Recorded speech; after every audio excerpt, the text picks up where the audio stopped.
الحمد لله نحمده ونستعينه ونستغفره ونؤمن به ونتوكل عليه ونعوذ بالله من شرور أنفسنا ومن سيئات أعمالنا من يهده الله فلا مضل له ومن يضلل فلا هادي له ونشهد أن لا إله إلا الله وحده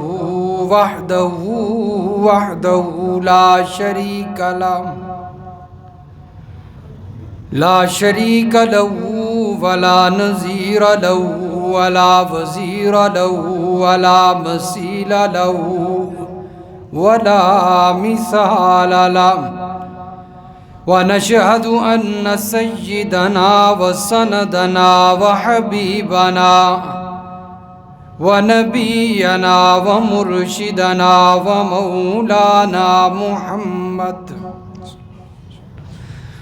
محمدا عبده ورسوله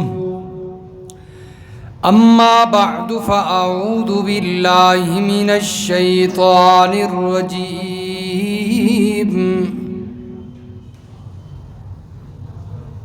بسم الله الرحمن الرحيم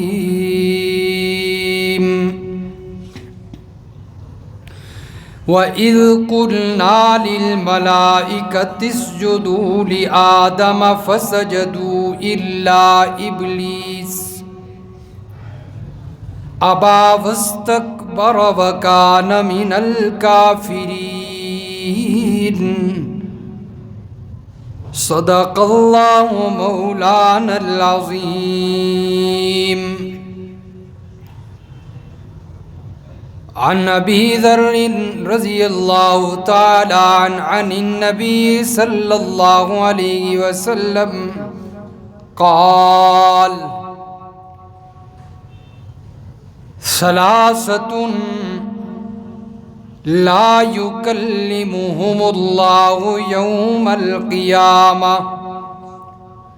ولا ينظر إليهم ولا يزكيهم ولهم عذاب أليم. سبحان ربك رب العزة عما يصفون وسلام على المرسلين والحمد لله رب العالمين. درود شریف. اللهم صل على محمد وعلى آل محمد كما صليت على إبراهيم وعلى آل إبراهيم إنك حميد مجيد. اللهم بارك على محمد وعلى آل محمد كما باركت على إبراهيم وعلى آل إبراهيم إنك حميد مجيد.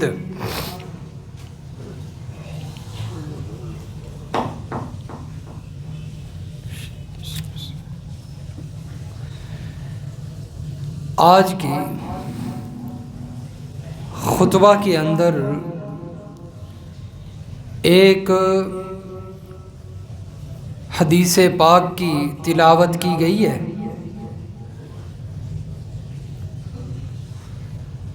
اور یہ حدیث رسول اللہ صلی اللہ علیہ وسلم کی جانب سے قیامت کے دن کے حوالہ سے ایک اہم تنبیہ اور نصیحت ہے.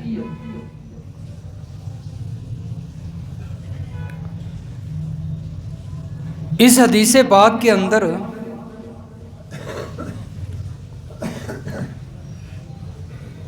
تین ایسے افراد کا ذکر کیا گیا ہے کہ جن سے قیامت کے دن اللہ تبارک و تعالی سخت ناراض ہوں گے۔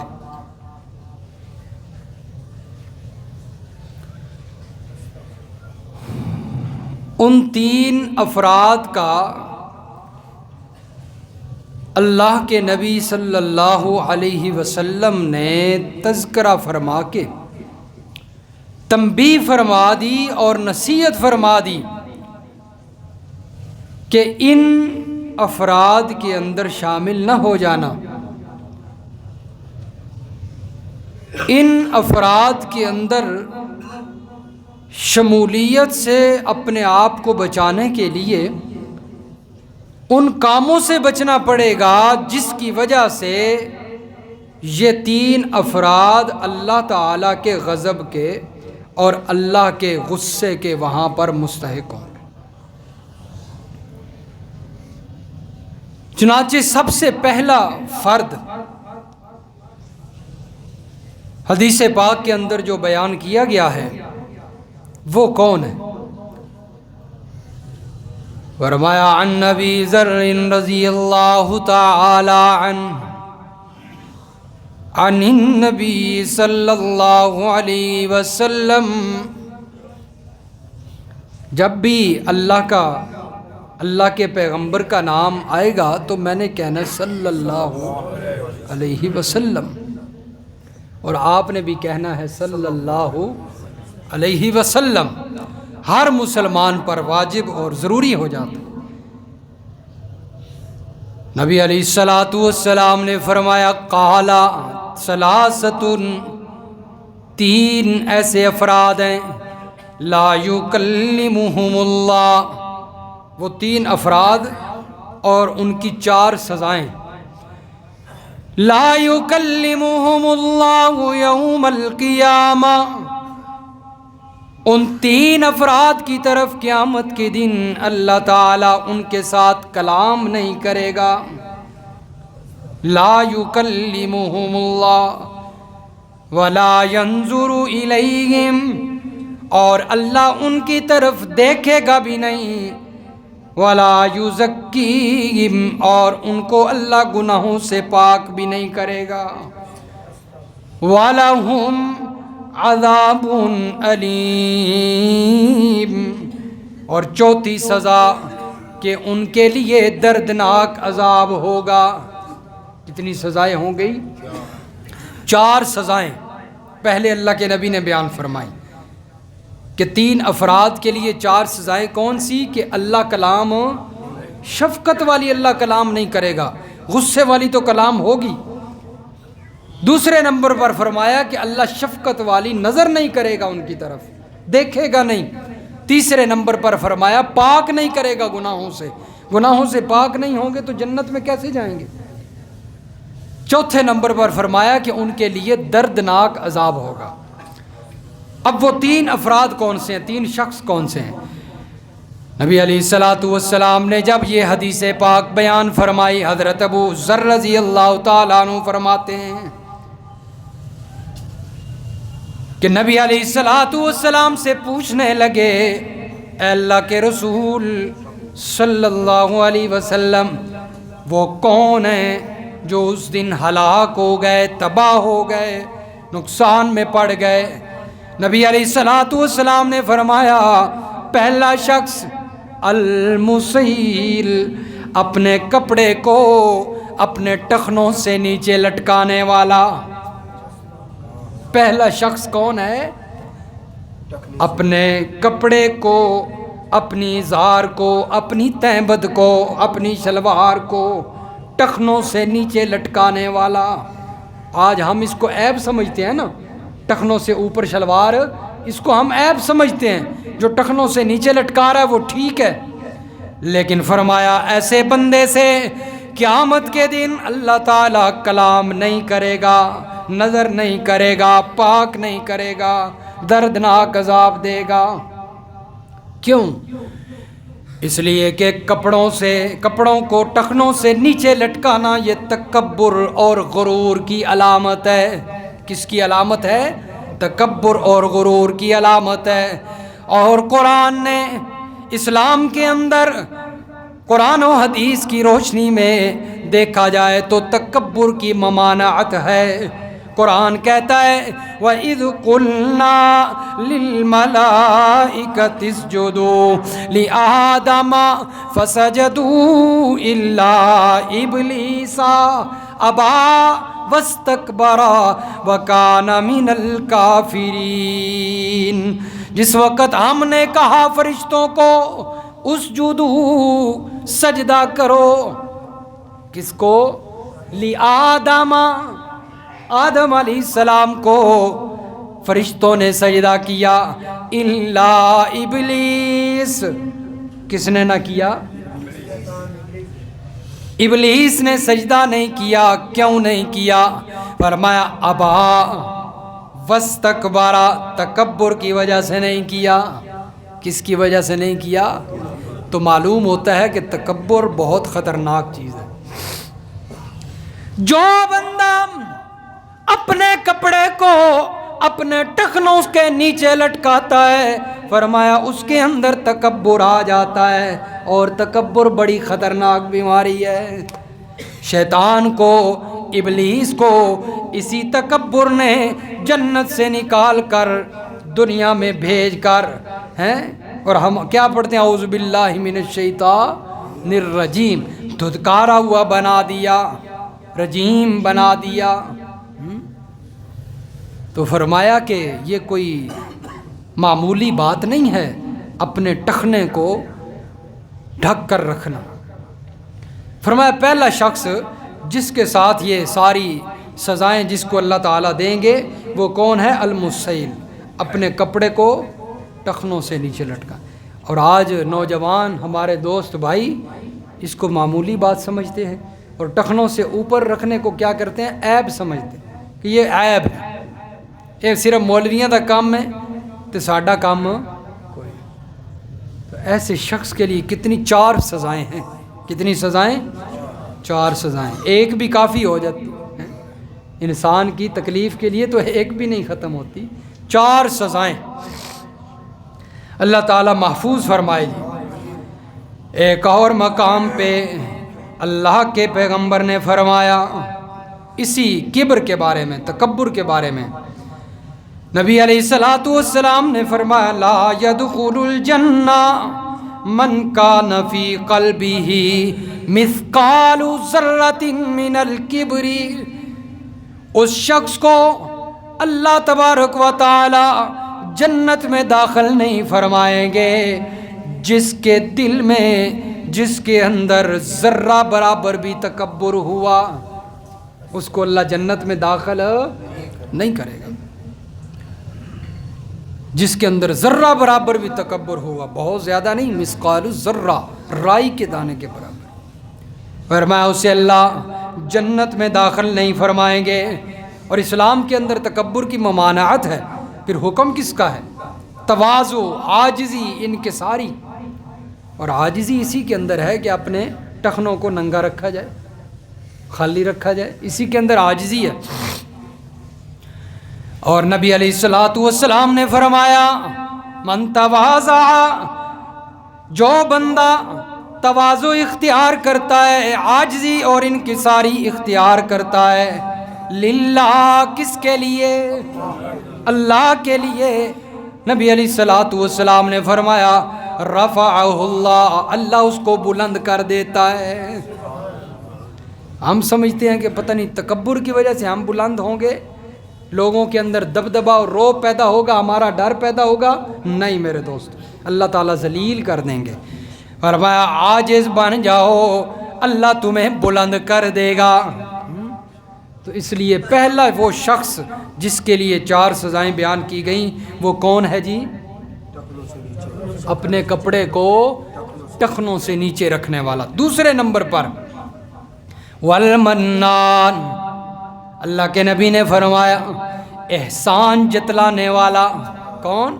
احسان جتلانے والا، کیونکہ اس کے اندر ریاکاری آتی ہے، دکھلاوا آتا ہے۔ احسان جتلانے والے کو اللہ تبارک و تعالی قیامت کے دن 4 سزائیں دے گا۔ کلام نہیں کرے گا، نظر رحمت نہیں کرے گا، پاک نہیں کرے گا، دردناک عذاب دے گا۔ احسان جتلانے والا، کسی کو کوئی چیز دے دی، بعد کے اندر ہر وقت اسے یہ سناتا رہتا ہے کہ میں نے فلاں چیز تجھے دی تھی، میں نے فلاں تجھ پر احسان کیا تھا، اور قرآن کیا کہتا ہے؟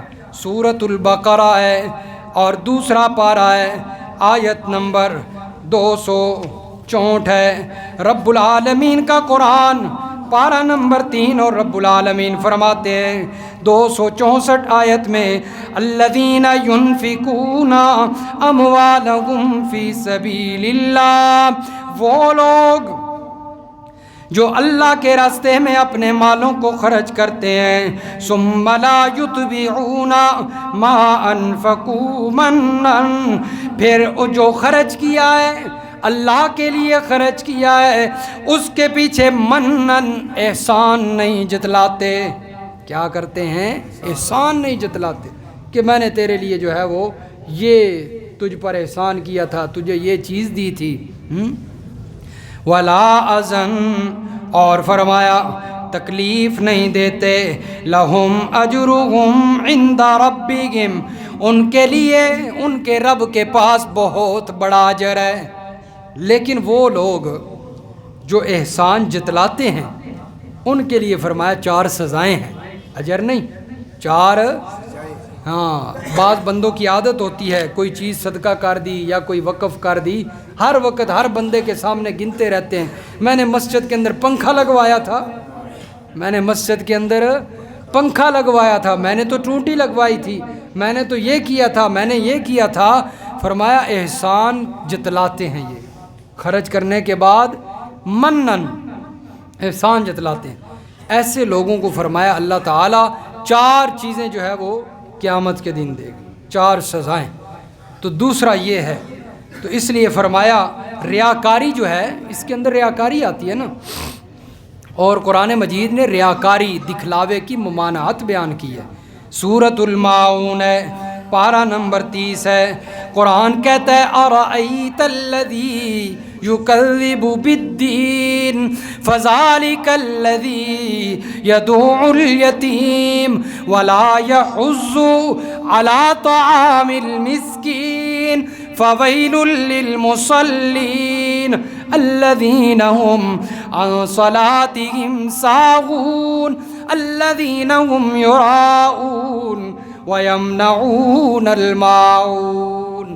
فرمایا جو لوگ دکھلاوے کے لیے کوئی عبادت کرتے ہیں، احسان ہے نا، احسان جتلانا، یہ بھی صدقہ بھی عبادت ہے، کوئی چیز خرچ کرنا اللہ کی رضا کے لیے عبادت ہے، کوئی بھی چیز دکھلاوے کے لیے خرچ کرتے ہیں، کوئی عبادت دکھلاوے کے لیے خرچ کرتے ہیں، اللہ نے فرمایا فویل، ایسے لوگوں کے لیے تباہی اور ہلاکت ہے۔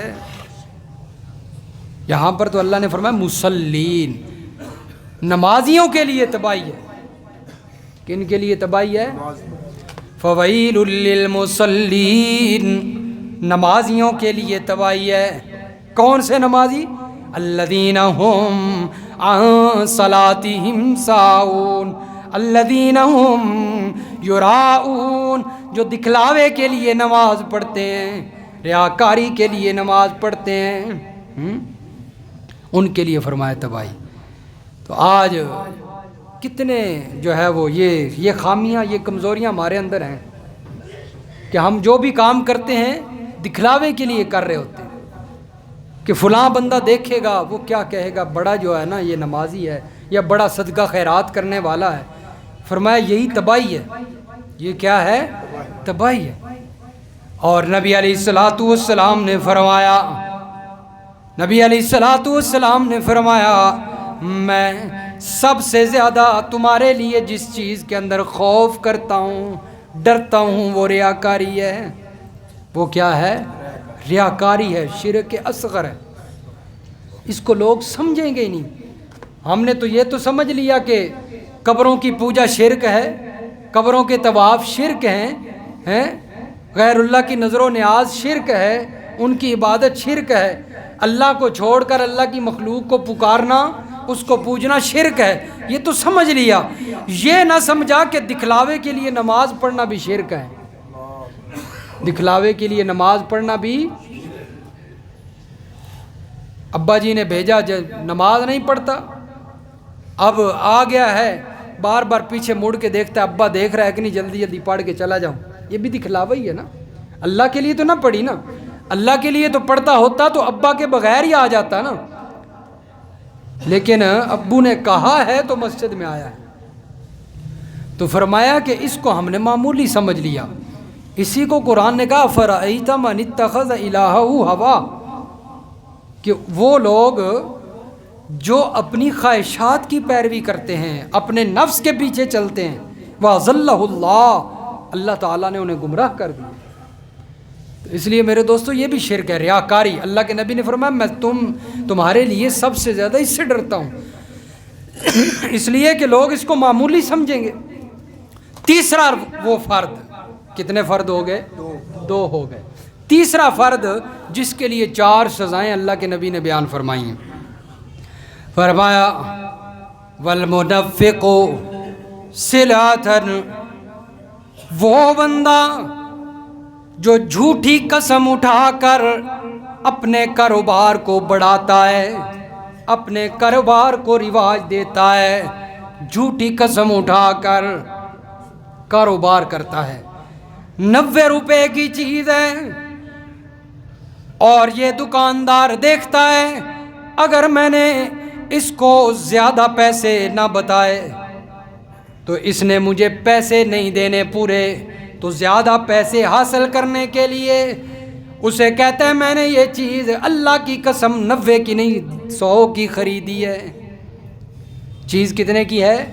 90 روپے کی ہے، اور اسے کیا کہتا ہے؟ قسم ہے، قسم اٹھا کے کہہ دیتا ہے کہ میں نے 100 کی خریدی ہے، صرف اس لیے تاکہ اس سے مجھے 130 20 جو ہے وہ زیادہ پیسے حاصل ہو جائیں۔ فرمایا ایسے شخص کے لیے اللہ تعالیٰ نے قیامت کے دن 4 سزائیں مقرر کی ہیں۔ تو آج کتنے جو ہے وہ ایسے کاروباری لوگ ہیں جو یہی کام کر رہے ہیں۔ بھی قسم اٹھانے کی ضرورت کیا ہے؟ اللہ کے نبی نے تو فرمایا کہ بچو قسم سے، ہر بات پہ قسم اٹھانا، سچی قسم اٹھانے سے بھی جو ہے وہ بار بار منع کیا گیا ہے۔ اس لیے کہ جو بندہ سچی قسم بھی اٹھاتا رہتا ہے، بار بار عادت بن جاتی ہے، تو ایک وقت آتا ہے کہ اس کی عادت کی وجہ سے وہ جھوٹی قسمیں بھی اٹھانے لگ جاتا ہے۔ تو اس لیے فرمایا کہ جھوٹی قسم اٹھا کر اپنے کاروبار کو بڑھانے والا، اس کے لیے اللہ تعالیٰ نے 4 سزائیں مقرر کی ہیں۔ اللہ کلام بھی نہیں کرے گا، دیکھے گا بھی نہیں، اور اللہ اسے پاک بھی نہیں کرے گا، دردناک عذاب بھی ہوگا۔ اور قرآن مجید کے اندر جھوٹی قسم کی ممانعت آئی ہے، سورۃ النحل پارہ نمبر 14 اور آیت نمبر 94 کے اندر رب العالمین فرماتے ہیں وَلَا تَتَّخِذُوا أَيْمَانَكُمْ دَخَلًا بَيْنَكُمْ، نہ بناؤ اپنی قسموں کو دھوکے کا ذریعہ، دھوکے کا سامان، کسی کو دھوکہ دینے کے لیے جھوٹی قسمیں نہ اٹھاؤ۔ قرآن کہتا ہے یہ قسم جس کو غموس کہتے ہیں، یہ خطرناک قسم ہے، جھوٹی قسم ہے، غموس اس کو کہا گیا ہے، یمین غموس، یعنی وہ قسم جو انسان کو پورے کا پورا گناہ میں ڈبو دیتی ہے، گناہ کے اندر ڈبو دیتی ہے۔ فرمایا ایسی قسموں سے بچو، وَلَا تَتَّخِذُوا أَيْمَانَكُمْ دَخَلًا بَيْنَكُمْ فَتَزِلَّ قَدَمٌ بَعْدَ ثُبُوتِهَا۔ نقصان کیا ہوگا؟ جھوٹی قسم اٹھا کر لوگوں کو دھوکہ دیتے رہو گے، ایک وقت آئے گا فَتَزِلَّ قَدَمٌ بَعْدَ ثُبُوتِهَا، تمہارے پاؤں لڑکھڑا جائیں گے۔ ایک وقت آئے گا کہ تم سچی بات بھی کہو گے تو کوئی یقین نہیں کرے گا، انہیں پتہ ہو گئے تھے جھوٹیاں قسمیں چاند ہے، تمہارے پاؤں لڑکھڑا جائیں گے، تمہاری بات کی کوئی اہمیت نہیں رہے گی، اعتماد ختم ہو جائے گا۔ فرمایا اس وقت سے بچنے کے لیے اللہ نے پہلے ہی منع کر دیا کہ جھوٹی قسم نہ اٹھاؤ۔ تو فرمایا یہ تیسرے نمبر پر ایسا شخص ہے، اور اللہ کے نبی نے فرمایا کہ جو انسان جھوٹی قسمیں اٹھا اٹھا کے کاروبار کرتا ہے نا،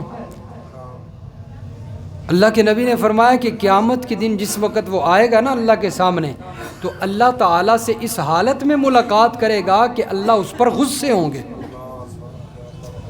اللہ تعالیٰ اس پر غصے ہوں گے، اور جس پر اللہ تعالیٰ غصے ہو جائے وہ کبھی کامیاب نہیں ہو سکتا۔ اس لیے 10 روپے کے پیچھے اپنا ایمان نہیں بیچنا چاہیے، اپنا ایمان نہیں خراب کرنا چاہیے 10 روپے کے پیچھے۔ کیا ہوا جو اتنا زیادہ منافع نہیں ہے، اللہ تعالیٰ اس میں برکت ڈال دیں گے۔ اور ایک حدیث پاک ہے، اللہ کے نبی نے فرمایا جھوٹی قسم اٹھا کر جو بندہ کاروبار کرتا ہے، ابتداءً تو وہ بڑھتا ہوا نظر آتا ہے، جھوٹی قسم اٹھائی زیادہ پیسے آ گئے، ابتداءً تو وہ کاروبار بڑھتا ہوا نظر آتا ہے، لیکن اس کا انتہا، اس کا اختتام اس پر ہوتا ہے کہ اس کے اندر برکت نہیں رہتی، اور جس مال کے اندر برکت ختم ہو جائے وہ بہت جلد ختم ہو جاتا ہے، اور جس مال کے اندر برکت ہو وہ تھوڑا بھی ہو تو دیر پا ہوتا ہے۔ اس لیے فرمایا جھوٹی قسم سے بچیے، کبیرہ گناہ ہے۔ آج جو ہے وہ ہم اس کو معمولی سمجھتے ہیں۔ تو یہ 3 باتیں تھیں جن کو معاشرے کے اندر کوئی جو ہے وہ اتنی جو ہے اہمیت نہیں دی جاتی، معمولی سمجھ کر ان کو کیا جاتا ہے۔ پہلے نمبر پر کون؟ اپنے کپڑے کو ٹخنوں سے نیچے لٹکانے والا۔ دوسرے نمبر پر فرمایا احسان جتلانے والا، کسی کو کوئی چیز دے دی، بعد کے اندر جو ہے وہ اس کے پیچھے پڑا رہا، میں نے تجھے یہ دیا تھا، یہ دیا۔ تیسرے نمبر پر کون ہے جی؟ جھوٹی قسم اٹھا کر کاروبار کرنے والا۔ 4 سزائیں ان 3 افراد کے لیے اللہ کے نبی نے بیان فرمائی۔ پہلی، لا یکلمہم اللہ یوم القیامہ، اللہ ان سے رحمت والی کلام نہیں کرے گا قیامت کے دن۔ دوسرے نمبر پر فرمایا اللہ نظر شفقت نہیں کرے گا۔ تیسرے نمبر پر اللہ ان کو گناہوں سے پاک نہیں کرے گا۔ چوتھے نمبر پر ان کے لیے دردناک عذاب ہوگا۔ اللہ تعالیٰ سمجھ نصیب فرمایا۔